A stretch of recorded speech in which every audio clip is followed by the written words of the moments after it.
Alors on continue sur la série de Salam alaikum. Bismillah wa salatu salam ala rasulillah. Donc on continue la série de vidéos réalisées sur le logiciel Opal. Nous avons suivi le système suivant hein, en termes d'appellation des tutos, donc 25.1, 25.2 et 25.3. Juste pour créer une ambiance de continuum. Alors au niveau de la vidéo 25.1, j'ai expliqué un petit peu la terminologie d'Opal. Qu'est-ce qu'une division, qu'est-ce qu'une sous-division, qu'est-ce qu'un grain de contenu, une partie, une sous-partie, etc. Et j'ai essayé d'établir la correspondance. Si jamais donc vous avez des cours que vous avez préparés sur des supports Word ou PDF, la correspondance entre les deux terminologies. Chapitre, donc la terminologie Word, la terminologie qu'on avait l'habitude d'utiliser pour nommer un petit peu les titres et les sous-titres lorsqu'on prépare des documents, qu'il s'agisse de projets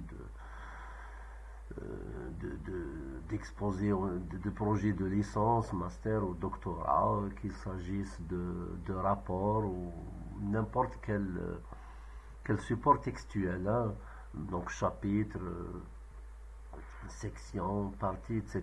Et la terminologie correspondante au niveau de Opal. Au niveau de la vidéo 25.2-8.2, j'ai expliqué comment on prépare l'espace Opal, hein, la création, entre autres la création du dossier racine, et la création du module Opal et la création des sous-espaces, hein, où on va mettre nos ressources, hein. Alors l'exemple passé, voilà les sous-espaces, hein. Ça c'est le dossier racine, hein, l'espace racine. Ça c'est le module principal de Opal. Et là par exemple, moi j'ai créé un sous-espace Doc Suite bureautique. Je vais ici mettre des fichiers PDF, Word, Excel, PowerPoint, etc. Ces fichiers-là, on peut les mettre dans une présentation Opal pour que les étudiants peuvent ils sont téléchargeables, ils deviennent téléchargeables via la présentation Opal. Ici, par exemple, j'ai créé un sous-dossier évaluation dans lequel je vais mettre donc des tests, des quiz, etc. Bien sûr, dans chaque dossier, je peux créer des dans chaque espace ici, je peux créer des sous-espaces. Par exemple, en ce qui concerne l'espace évaluation, je peux créer des sous-espaces. Évaluation diagnostique, évaluation sommaire, les différents types d'évaluation, hein, l'évaluation formative, etc., l'évaluation au niveau du système d'entrée, l'évaluation en cours au niveau du système d'apprentissage et l'évaluation à l'output, donc à la sortie d'une séquence, de la séquence pédagogique. Ici, j'ai créé un espace grain de contenu. C'est-à-dire, ici, je peux créer des grains ici et les externaliser là. Hein. Ensuite, les réinternaliser au niveau du module Opal. Ici, j'ai créé un espace image. Donc, tous ces espaces, ce sont des sous-espaces de l'espace racine que j'ai nommé, par exemple, essai tuto 1. Voilà. Dans le sous-espace image, je peux créer des sous-espaces. Hein, image PNG, image TIFF, image JPG, JPEG, etc. Ici, donc, ça c'est le module. Hein, là où vous avez le cube, c'est le module principal. Là, on va créer des grains, des divisions, etc. Ici, l'espace référence, mais qu'est-ce qu'il faut entendre? Parce que il s'agit, il y a une terminologie qui a un sens spécial dans la philosophie d'Opal. Lorsque je dis référence, sous cet espace, je peux créer par exemple un sous-espace glossaire, un sous-espace index, un sous-espace abréviation, un sous-espace bibliographie et un sous-espace référence. Ici, les ressources distantes. Ici, les ressources distantes, c'est pour embarquer en local des sites web dans la présentation Opal. Et le site web, bien évidemment, les étudiants, une fois qu'ils vont télécharger la version, par exemple, web de Opal, ils peuvent consulter en mode offline le site. Mais bien sûr, pour embarquer des sites ici, il faut aussi regarder le copyright du site. Ici, j'ai créé un sous-espace vidéo dans lequel je vais mettre des vidéos. Mais pour l'instant, c'est vrai que la fois passée, j'ai essayé d'expliquer un petit peu quelle est la différence entre la division, les graines de contenu, par exemple ici les graines de contenu, les parties, hein, qu'est-ce qu'une partie, j'ai expliqué aussi ici par exemple vous avez une division, ici vous avez une sous-division et là ça commence les graines de contenu. Donc je continue dans ce tuto. Donc je vais suivre la même notation, donc 25.1, 25.2, 25.3, donc ça sera la notation que je vais choisir 25-8-4. Alors je préfère continuer dans Opal, je préfère terminer la partie insertion des entités textuelles. Hein. Donc vous avez vu en ce qui concerne dans le cadre du tuto 25.1, 25.2 et 25-8.3 comment on insère les contenus textuels. Alors je vais aujourd'hui aborder, je vais continuer, je vais terminer toute la partie textuelle. Ensuite, on va consacrer d'autres tutos à l'insertion des ressources, des différents types de ressources. Les images, les ressources de type suite bureautique, les vidéos, les ressources distantes, comment on intègre une vidéo YouTube dans une présentation Opal et comment aussi on intègre en local, on embarque un site. Ensuite, on ira à la partie référence, l'insertion de glossaire, liste, les abréviations, etc., les références, la bibliographie, etc. Ensuite, on ira à l'évaluation. Donc aujourd'hui, qu'est-ce que je vais faire? Je vais m'intéresser à ce qu'on appelle les balises, hein, les balises sémantiques d'Opal. Les balises sémantiques d'Opal, c'est quoi? Je vous ai préparé ici un exemple. Un cours, mon cours. Le voilà. Ça, c'est un cours qui s'intitule Éthique de l'IA, l'intelligence artificielle et le concept de l'industrie 4.0. Hein.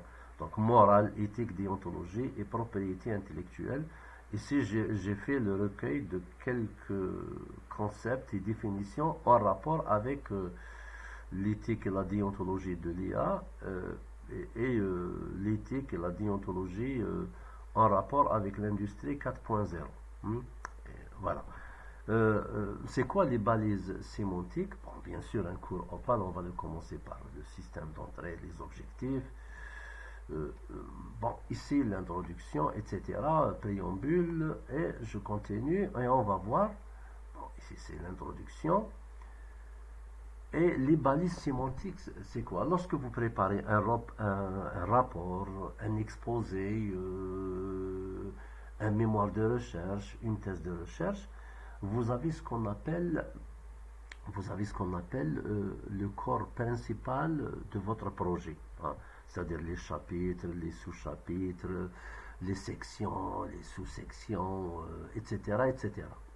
Mais bien évidemment, l'être humain a horreur de, de lire des textes qui ne sont pas aérés. Des textes, imaginez que vous avez un texte de 20 paragraphes sans aucune titraille, hein. Vous avez seulement le début, vous avez un titre au début, et vous êtes amené à lire un texte sur 15 pages sans ce qu'on appelle les titres et les sous-titres. Et bien, tout simplement, au niveau de la philosophie du logiciel Opal, eh ben, Opal va faire à votre place, il va intégrer ce qu'on appelle les balises sémantiques. Les balises sémantiques, c'est des informations d'enrichissement d'un document Opal. Alors, les balises sémantiques, ce sont les définitions. Donc, si je vais introduire une définition au niveau du module Opal, je ne vais pas écrire les définitions. C'est Opal qui va le faire à ma place. Donc, je vais insérer une balise définition. Et c'est Opal qui va faire ça à ma place avec des illustrations, etc. Alors, nous avons plusieurs balises. Donc la balise définition, la balise remarque, la balise attention, et regardez, à chaque fois vous avez une icône qui change, la balise attention, hein, warning, voilà, la balise compliment, la balise, vous avez beaucoup de balises, hein, et c'est Opal qui va faire ça à notre place. Alors c'est vrai, ce qui pose problème, c'est qu'il faut chercher ces balises où on va l'intégrer.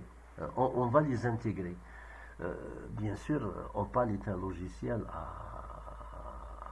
à découvrir, à prospecter.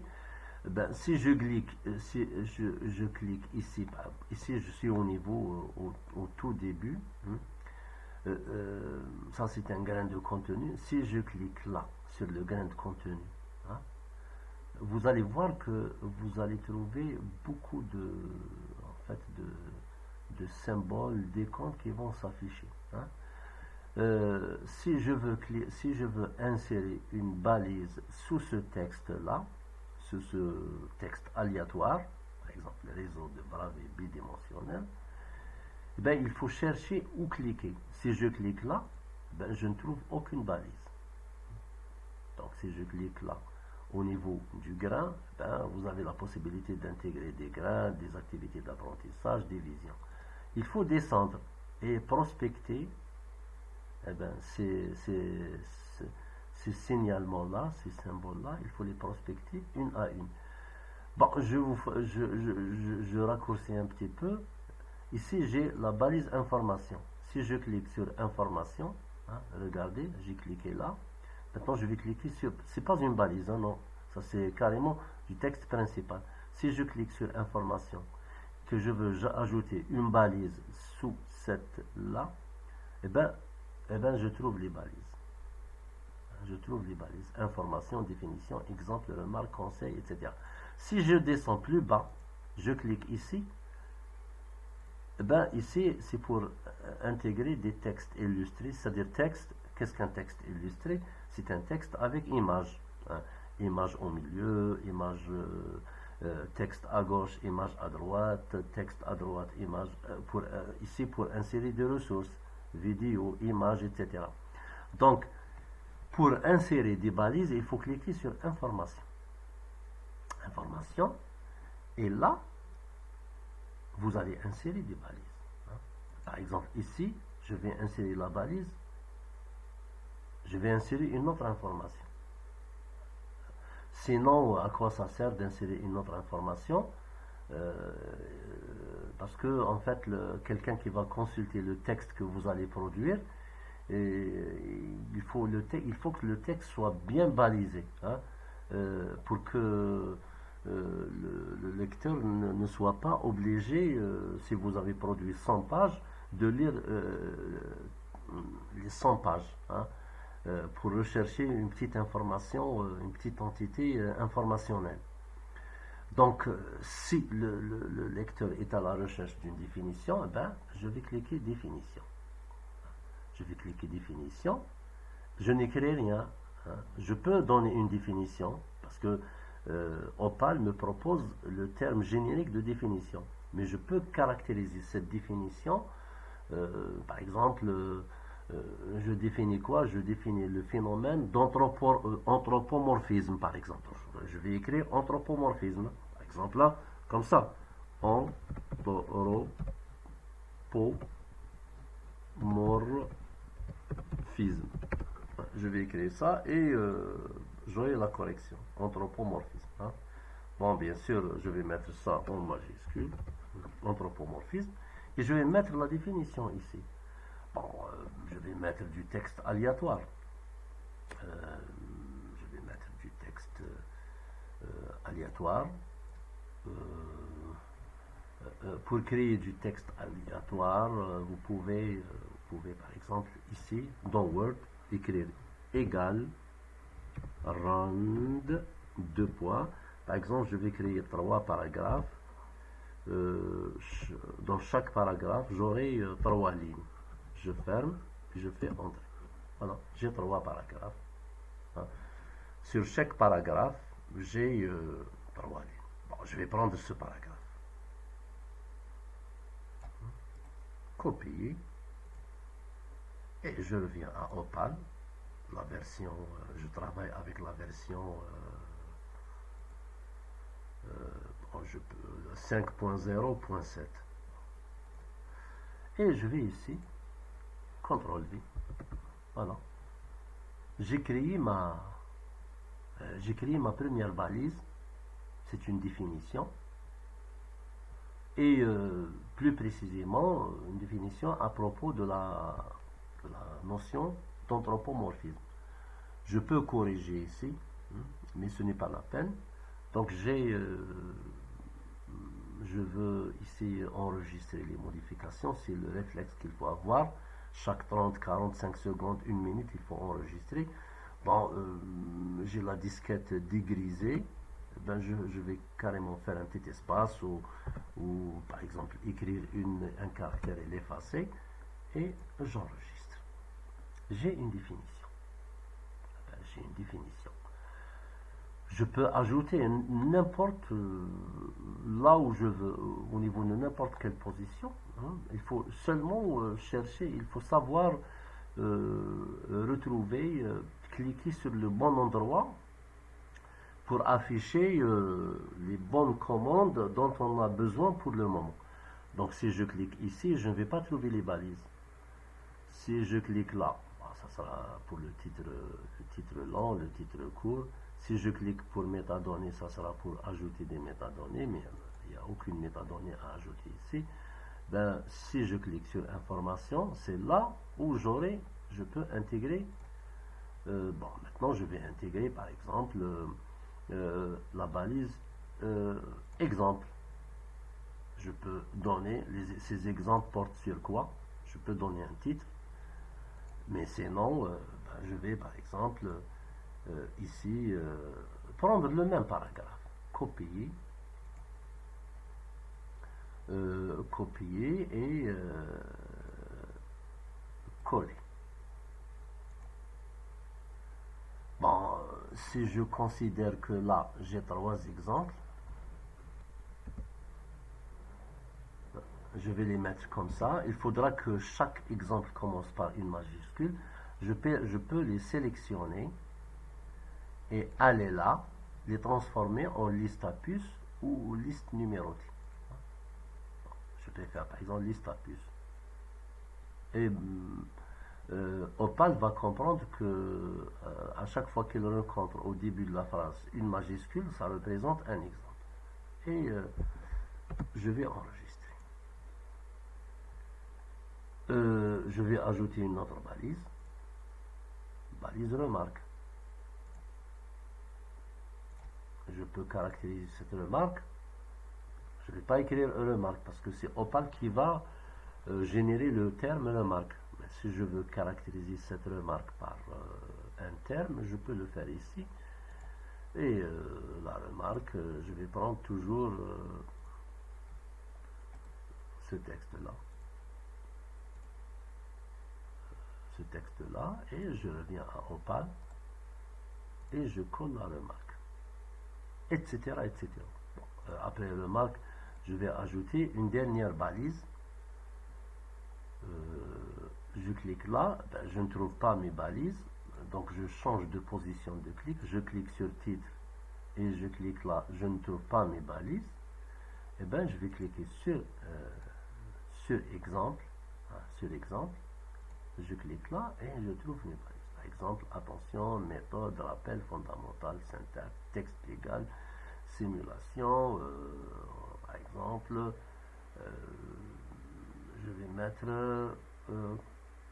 attention, hein, warning,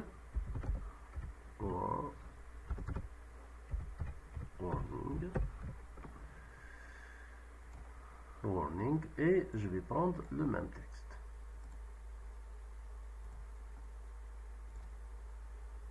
Je suis là, coller. Et bon, vous avez le... Parce que vous n'avez pas encore enregistré. Vous n'avez pas encore enregistré. Il faut tout simplement enregistrer. Voilà, enregistrer. Bon, j'ai ajouté ces balises au niveau de... à partir de ce titre. Réseau de bravet bidimensionnel. Je vais voir l'aperçu. Et je vais carrément à... Je clique là. Je vais carrément à ce... ici. À ce grade. Et voilà. Donc ça c'est l'information principale. Et voilà, définition elle est là. Et le titre, bon, la définition, ça porte sur l'anthropomorphisme. Bon, effet de surface, je n'ai pas ajouté de balise. Ici, par rapport à ce grain de contenu, j'ai ajouté la balise exemple, la balise attention, la balise working et la balise remarque. C'est bon. D'accord, donc ici, les balises sémantiques, comme l'expression l'indique, ça, au niveau du logiciel Opal, ça apporte une valeur ajoutée, ça rend le texte plus exploitable, ergonomiquement plus exploitable, ça ajoute du sens, ça enrichit le sens du texte, mais ça augmente la visibilité, la lisibilité du texte. Comme ça, si par exemple, au niveau de la balise complément, si le lecteur, par exemple, juge que dans sa recherche, il a besoin de compléter l'information, bien évidemment, si l'information est bien typologisée, si le complément représente réellement la sémantique complément, et ben le lecteur il va s'y retrouver. Hein. C'est ce qui intéresse la personne qui va utiliser notre travail, notre présentation. C'est la partie définition qui l'intéresse. Elle va directement consulter les définitions. Les définitions. Barakallahu fikum, yatik as-sahha, yatikum as-sahha. Et à la prochaine